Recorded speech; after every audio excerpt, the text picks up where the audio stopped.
The internet age has brought about amazing things. We have access to information at our fingertips.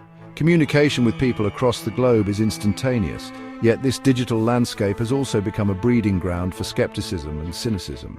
Sarcasm, often disguised as wit, is used to deflect genuine engagement with faith.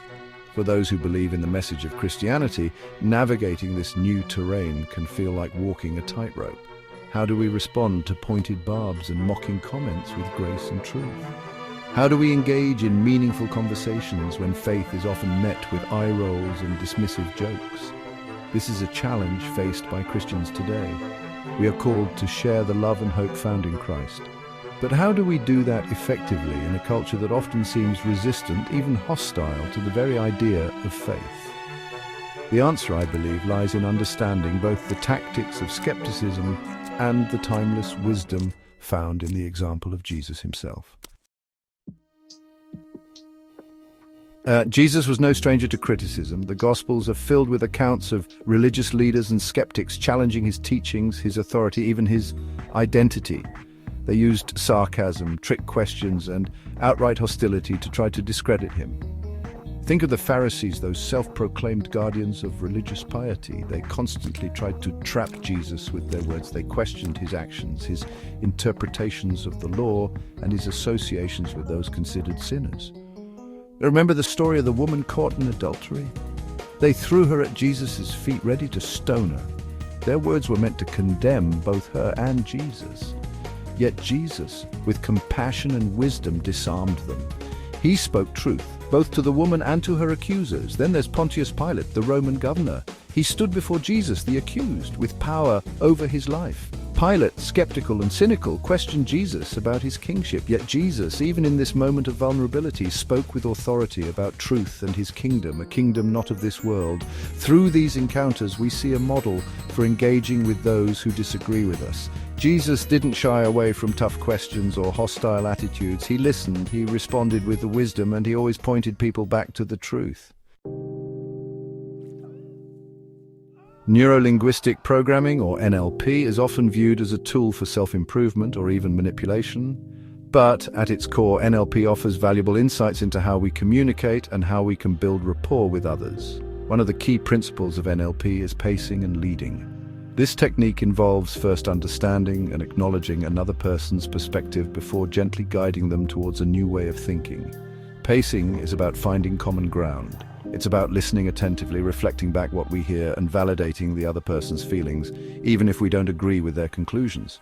Leading then becomes possible once that foundation of trust and understanding is established. It's about introducing new ideas or perspectives gradually, building upon the common ground that has been established.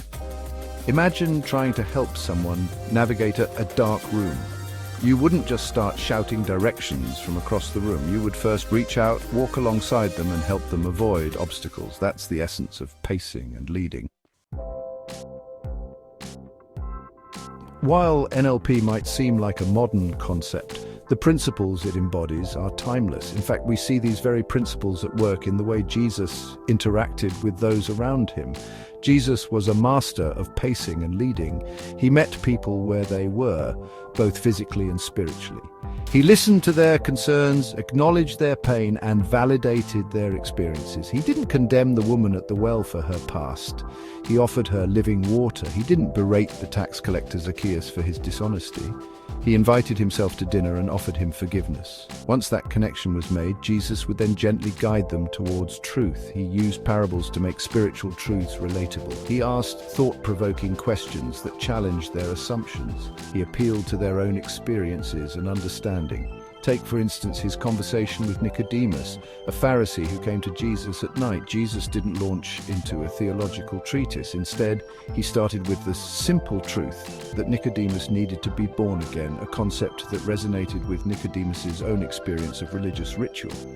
Through these interactions, Jesus demonstrated the power of meeting people where they are and gently leading them towards a richer understanding of God's love and truth. So, how do we apply these principles in our own lives, especially when faced with skepticism and sarcasm? The key is to approach these situations with both wisdom and compassion, remembering that behind every sarcastic comment is often a heart longing for connection and truth. Firstly, avoid the temptation to engage in a battle of intellects. Sarcasm thrives on conflict and often masks deeper insecurities. Instead of responding with equally sharp wit, try reflecting back what you hear. It sounds like you've had some negative experiences with religion, or I understand why you might feel that way, can be disarming and open the door for genuine conversation. Secondly, look for common ground. Even the most ardent skeptic likely holds values like fairness, compassion, or justice. Find ways to connect with those values. Finally, be willing to be vulnerable, to share your own story authentically. People are more likely to open up when they feel like they're not alone in their doubts or struggles. Remember that it's not about winning an argument, but about planting seeds of truth and love.